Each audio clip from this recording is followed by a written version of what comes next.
that road down, and it was a bit of a skating rink. So today is a much different day. Police say the majority of incidents were minor fender benders with very few injuries reported. A new report today shows that the H1N1 virus that swept the country in 2009 cost health officials $200 million to care for more than 15,000 Canadians hospitalized with the influenza strain.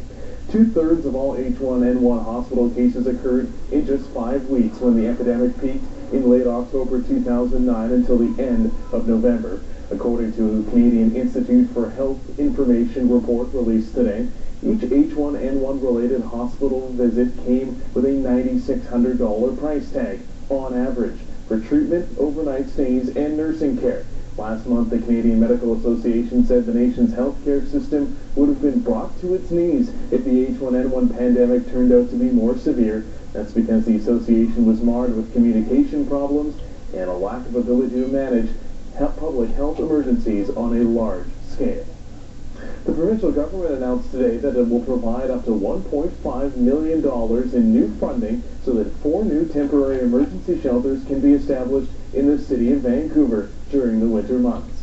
The city will contribute up to $500,000 for the shelter building operations, such as maintenance and upkeep, including any required upgrades and repairs. The 4 new temporary emergency shelters will be very similar to the shelters that were established in Vancouver last winter, with approximately 40 spaces each. They'll be pet-friendly and accommodate shopping carts as well. This year, the provincial government will invest over $562 million to provide affordable housing and fight homelessness throughout British Columbia, more than 4 times as much as 10 years ago.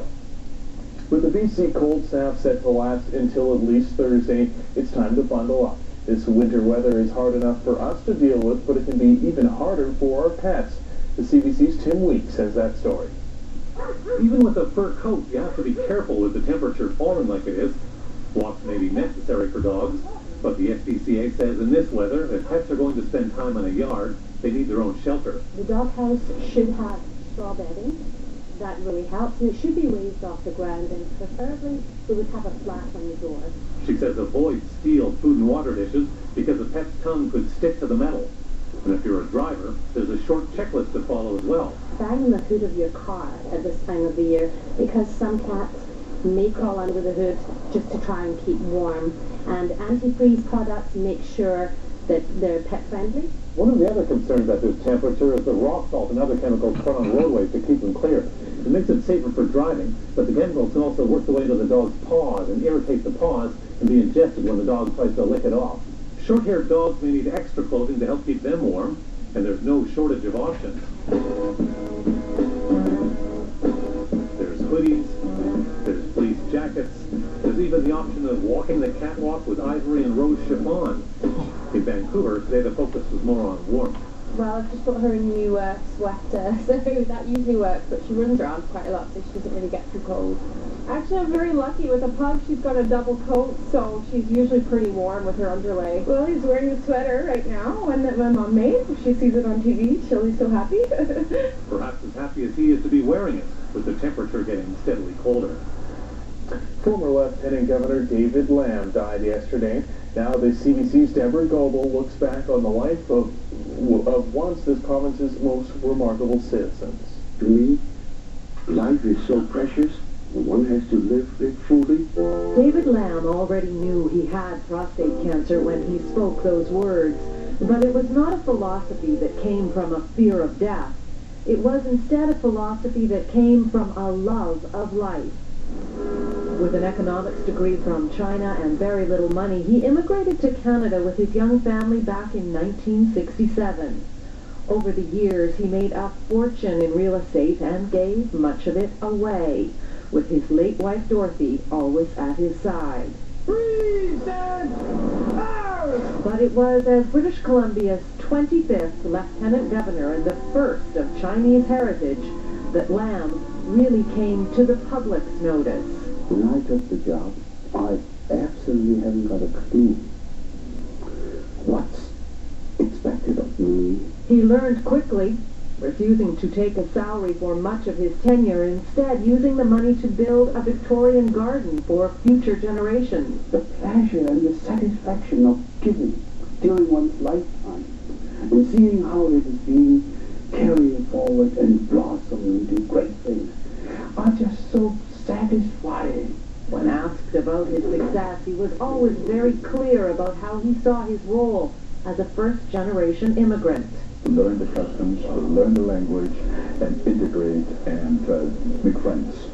But at the same time, you don't have to give up your own cultural identity. Premier Campbell said today that David Lamb's vision of Canada included a place where immigrants would find both refuge and opportunity. Lamb found both here, and then gave back so much more.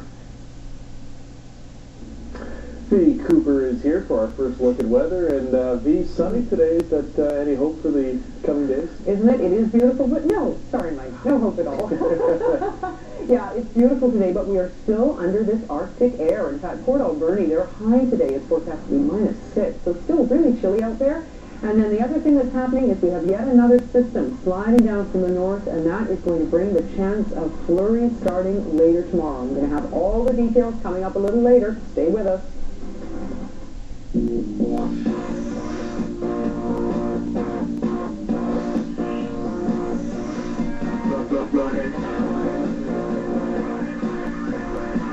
Hugo, just a fragrance.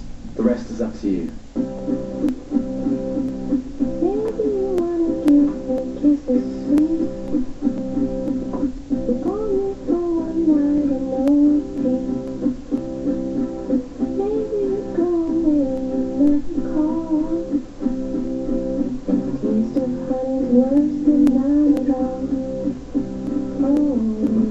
Every day could use a touch of honey. Naturally flavored Honey Nut Cheerios. Hi, I'm Tess Van Stratton, and I hope you'll join us as we gather donations for the community. Come to the 17th annual CHEK drive-thru on December 10th at the Accent Inn on Blanchard. Bring non-perishable food items and reusable clothing for the Salvation Army to give to the needy. Come meet your favorite CHEK personalities. Let's make this the best year ever. The 17th annual CHEK Christmas drive-thru, Friday, December 10th from 5 to 7 at the Accent Inn on Blanchard. Proudly sponsored by Save On Foods. Be on your way with Yellow Cabs of Victoria. Our GPS digital dispatch system gets a cab to you quick. For faster service in the western communities, pick Yellow. Call 381-2222 Yellow Cabs.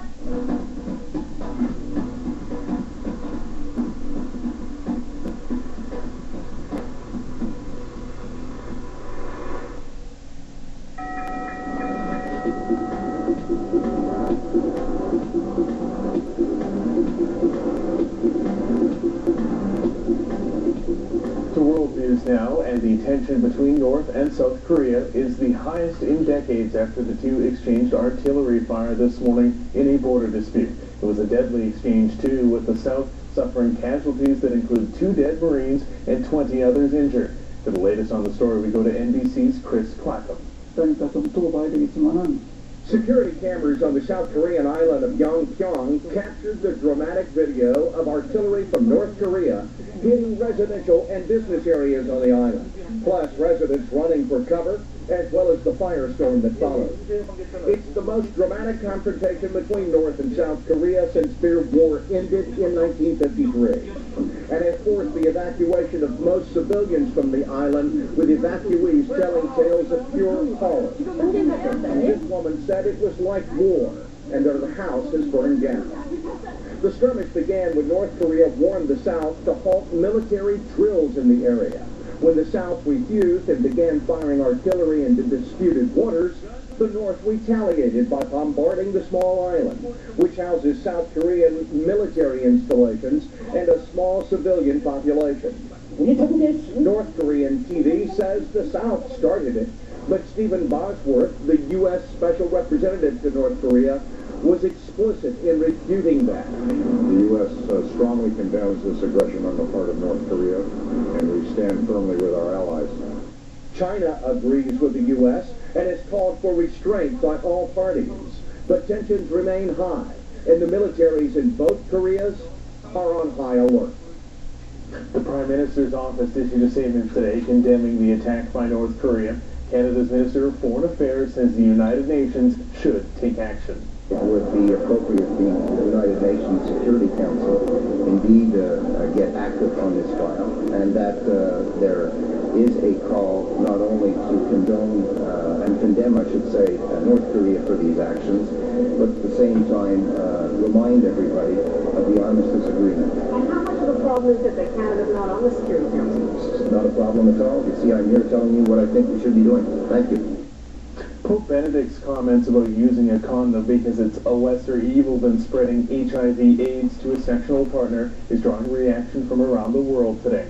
Vatican spokesman Father Federico Lombardi said he personally asked Benedict to clarify the statement, but the Pope said he meant all sexes, males, females, and transsexuals should take the responsibility to prevent the spread of AIDS and HIV. The Pope's comments set off a firestorm around the world. The chief of the AP Bureau says the comments reflect a seismic shift in church thinking. I think it's a major step forward. Actually, it's almost what I almost call it a seismic shift in church policy on the use of condoms. In Africa, where it's estimated that 22 million people have AIDS, the Pope's comments are welcome news. I think it will have a very positive impact in this sense. I do believe that Catholics have been using condoms, but in a very guilty way. Now, with the Pope's statement, and Catholics consider the Pope infallible. He cannot err in what he's teaching. That way they will now be able to use condoms, and I can see further decline in that.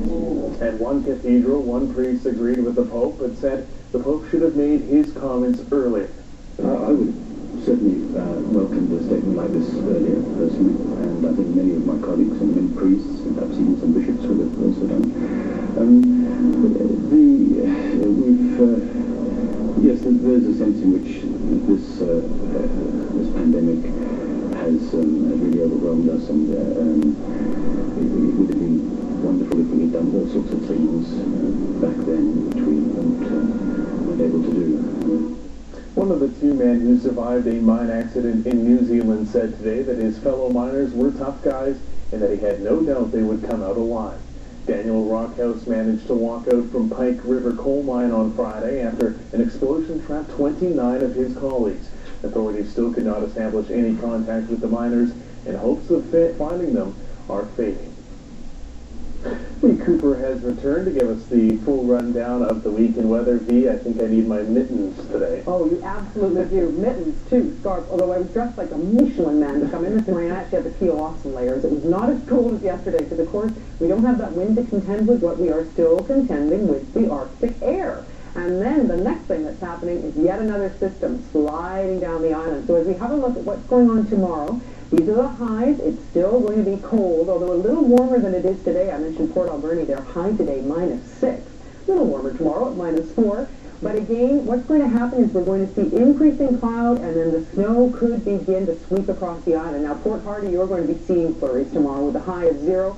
And then for the rest of the island, throughout the day, mix of sun and clouds, increasing cloud, and then by tomorrow, late in the afternoon into the evening, we could yet again be under snowy skies. As we have flurries in the forecast, it'll fall as wet rain and snow into Fino. You've got a mild high of 3 degrees, but for the rest of the island, it's going to be chilly, and we might be into flurries again by later tomorrow. How does the province look? Well, Arctic air everywhere except the north coast, milder there, Prince Rupert 3 degrees with a mix of sun and cloud. But Fort St. John and Prince George both at -15 for a high tomorrow. Very cold in the Okanagan as well, around -13. Now, the lower mainland, Vancouver, again, you're looking at a mix of sun and cloud tomorrow, high around -2, and then look for those clouds to thicken and chance of flurries by tomorrow night, just as everyone's coming home for their commute. Here's how it looks across the country. Alberta in the deep freeze as well, -13, the highs for both Edmonton and Calgary. Regina and Winnipeg, snow in the forecast tomorrow. Thunder Bay on the plus side, 1 degree there, and nice and mild in Toronto, 3 degrees with sunshine in the forecast. Also sunny for Ottawa, but -3, so a little 6-degree difference in those two temperatures. Montreal, mixed rain and snow tomorrow with 2 degrees for a high. And for Atlantic Canada, also quite mild for this time of year for that region, 4 degrees in Halifax and 5 for St. John's. So that's a look at your weather. Beautiful out there today, but it is cold, so do bundle up. And then tomorrow we're going to see another not bad day, mix of sun and cloud, but staying cold, and then increasing cloud and chance of flurries by tomorrow night. That's your weather. Stay warm out there. Thanks, V. Well, finally, wintry nights like this require warm, cozy sweaters. Apparently not just for people. Lisa Green tells us about traffic cozies. The scarf lamppost? Someone put some work into it, I know that for sure. That's right. Some very concerned citizen decided this very street lamp on 3rd and Broadway in Fargo needed some warmth this winter. It just appeared one day about a month ago.